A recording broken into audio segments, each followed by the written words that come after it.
ভাবিও মনে মনে আকাশেতে বেরিয়ে তারাদের এড়িয়ে যেন কোথা যাবেও তারপরে হাওয়া যেই রবীন্দ্র জয়ন্তীর কম্পিটিশনে মেয়ে আর্টটা করবে। হ্যালো এভরিওয়ান, কেমন আছো সবাই? আশা করি ভালো আছো, সুস্থ আছো। আমরাও বেশ ভালো আছি। অঞ্জলি ব্লগ রান্নাবাটির নতুন একটি ভিডিওতে সবাইকে ওয়েলকাম। আশা করি ভিডিওটি ভালো লাগবে, তাই সম্পূর্ণ ভিডিও দেখার অনুরোধ রইল। আজ হচ্ছে বুধবার, এখন বাজে সকাল 7টা। সবাইকে গুড মর্নিং জানিয়ে ভিডিওটা স্টার্ট করছি এখান থেকেই। আজকের বুধবার রবীন্দ্র জয়ন্তী, তো রবীন্দ্র জয়ন্তী উপলক্ষে মেয়ের হচ্ছে আর্ট কম্পিটিশন আছে, তাই মেয়ে সকালবেলায় হাত মুখ ধুয়ে ফ্রেশ হয়ে আর্ট করতে বসছে। পড়াশোনা হয়ে গেছে আর মেয়ে হচ্ছে জল খায়নি, তাই মেয়েকে একটু জল দিয়ে দিলাম। আর আমি হচ্ছে আশিবাসি সমস্ত কাজ সেরে নিলাম। বাসনপত্র যা ছিল কালকে রাতে সেগুলো ধুয়ে নিচ্ছি, ঘর বাড়ি ঝাড়ু দিয়ে নিজে ফ্রেশ হয়ে তারপরে রান্নাঘরে এলাম নিজের যেটুকু করণীয় কাজ সেই কাজটা করার জন্য। তো মেয়েকে জল দিয়ে আসার পর আমি হচ্ছে কুলেখাড়ার শাকটাকে সিদ্ধ করে রসটাকে ঢেলে নিচ্ছি, কারণ কুলেখাড়ার রসটা একটু ঠান্ডা হতেও সময় লাগবে। আর যা গরম পড়ে গেছে তার মধ্যে হচ্ছে সবথেকে প্রিয় খাবার আর টেস্টি খাবার হচ্ছে আম দিয়ে টক ডাল। তো যার কারণে হচ্ছে ডালটাকে সিদ্ধ বসিয়েছি আর হচ্ছে পুঁই শাক করবো, তো পুঁই শাকটাকে কেটে নিচ্ছি। এবার পুঁই শাক কাটা হয়ে গেলে আর কি করব না করব সেটাও ভাবছি, কারণ একরকম তরকারি দিয়ে বা দুরকম তরকারি দিয়ে তো খেতে ভালো লাগবে না। আর অনেক রকম তরকারি করলে অল্প অল্প করলে একটু একটু করে খেতে খেতে দেখবে ওটা ভালো লাগে। এক একটা স্বাদ এক এক রকম হয়, অল্প অল্প পরিমাণে নিলে বেশ টেস্টি হয়। ওদিকে ডাল সিদ্ধটা হয়ে গেছে, যার কারণে হচ্ছে ডালের মধ্যে যে আম দিব সেই আমগুলোকে ছুলে নিচ্ছি।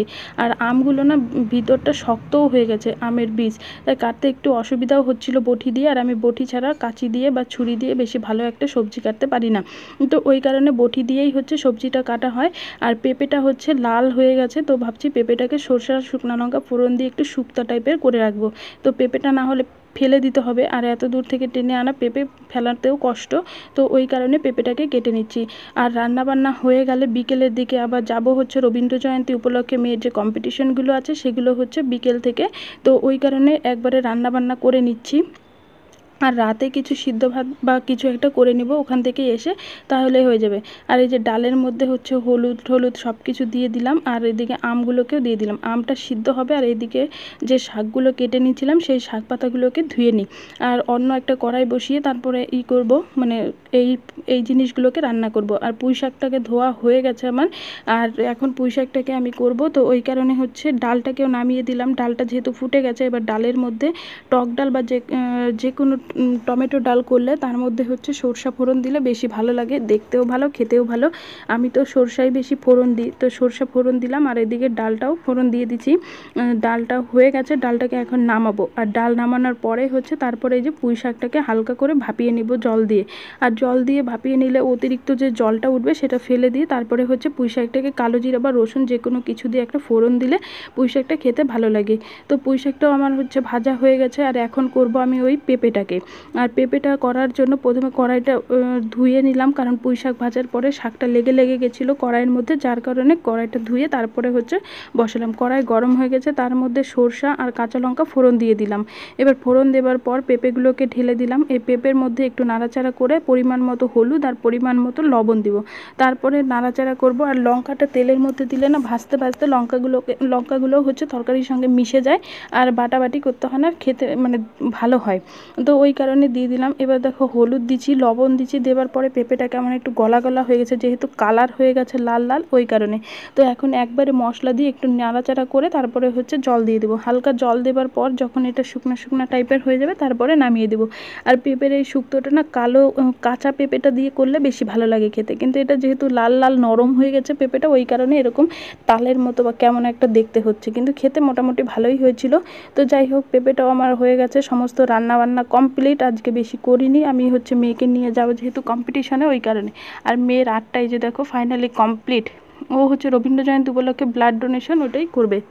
আর স্কুলের রবীন্দ্র জয়ন্তী হচ্ছে সকালবেলায় পালন করা হয়ে গেছে, আর এটা হচ্ছে সন্ধ্যার দিকে রবীন্দ্র জয়ন্তী মানে উৎসবটা পালন করছে। তো আমরা সেখানে যে চলে এলাম, মেয়ে এখানে আবৃত্তি করবে, মেয়ের আবৃত্তি আর মেয়ের বান্ধবীর আবৃত্তি দুটো হবে, তারপরে আমরা আবার বাড়ি চলে যাব। রেজাল্ট আজকেই দিবে না, রেজাল্ট দিলে মেয়ে কি হচ্ছে না হচ্ছে সেটা তোমাদের সঙ্গে অবশ্যই শেয়ার করব।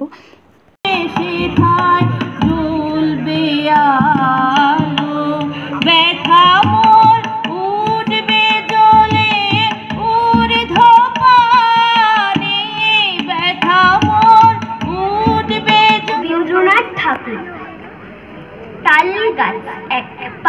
দাঁড়িয়ে সব গাছ ছাড়িয়ে উঁকি মারি আকাশে, মনে সাত কালো মেঘ উড়ে যায়, একেবারে উড়ে যায়, কোথা পাবে পাখা সে? তাই তো সে ঠিক তার মাথাতে গোল গোল পাতাতে ইচ্ছাটি মেলে তার, মনে মনে ভাবে বুঝি ডানায় উড়ে যেতে মানানি, বাসাখানি ফেলে তার, সারাদিন ঝড় ঝড় থর থর কাঁপে পাতা পত্তর, উড়ে যেন ভাবিও মনে মনে আকাশেতে বেরিয়ে, তারাদের এড়িয়ে যেন কোথা যাবেও।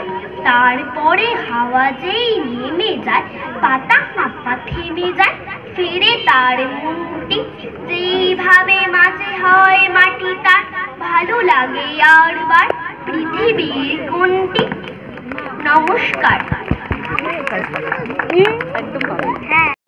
নমস্কার। মাকান, রবীন্দ্রনাথ ঠাকুর। গৌর বর্ণ নধর দেহ, নাম শ্রীযুক্ত রাখাল। জন্ম তাহার হয়েছিল সেই যে বছর আকাল। গুরুমশাই বলেন তারে বুদ্ধি যে নেই একেবারে, দ্বিতীয় ভাগ করতে সারা 6 মাস ধরে নাকাল। রেগে রেগে বলে বাঁদর, নাম দিলু তোর মাকাল। নামটা শুনে ভাবলে প্রথম বাঁকিয়ে যুগল ভূ, তারপর সে বাড়ি এসে নৃত্য করলে শুরু। হঠাৎ ছেলের মাতন দেখি সবাই তাকে শুধায়, এ কি? সকলকে সে জানিয়ে দিল নাম দিয়েছেন গুরু। নতুন নামের উৎসাহে তার বক্ষ দুরু দুরু, কোলের গড়ে বসিয়ে দাদা বললে কানে কানে, মশাই কাল দিয়েছি 25 নেতার মানে। রাখাল বলে কখনো না, মা যে আমায় বলেন শোনা, সেটা তো কাল নয়, সে কথা পাড়ার সবাই জানে। আচ্ছা তোমায় দেখিয়ে দেব, চলো তো ওইখানে। টেনে নিয়ে গেল তাকে পুকুর বাড়ির কাছে, বেড়ার পরিলতায় যেথা বাগান ফুলে আছে। বললে দাদা সত্যি বলো, সোনার চেয়ে মূল্য হলো? তুমি শেষে বলতে কি চাও? গাল বলেছে গাছে, মাকাল আমি বলে রাখাল দুহাত তুলে নাচে। দোয়াত কলম নিয়ে ছোটে, খেলতে নাহি চায়, লেখাপড়ায় মন দেখি মা ভাগ হয়ে যায়। খাবার বেলায় অবশেষে দেখে ছেলের কাণ্ড এসে, নিচের পরে ঝুঁকে পড়ে খাতার পাতাটায় লাইন টেনে দিচ্ছে শুধু মাকাল চন্দ্র রায়। নমস্কার। আবৃত্তি করে বাড়ি আসার পথে মেয়ে এই পপেট ব্যাগটা নিয়েছে, আর আমি এই ব্যাগটা নিলাম। তো যাই হোক, সব মিলিয়ে ভিডিওটা কেমন লাগলো সেটা তোমরা অবশ্যই কমেন্ট করে জানাবে। এই পর্যন্তই, টাটা।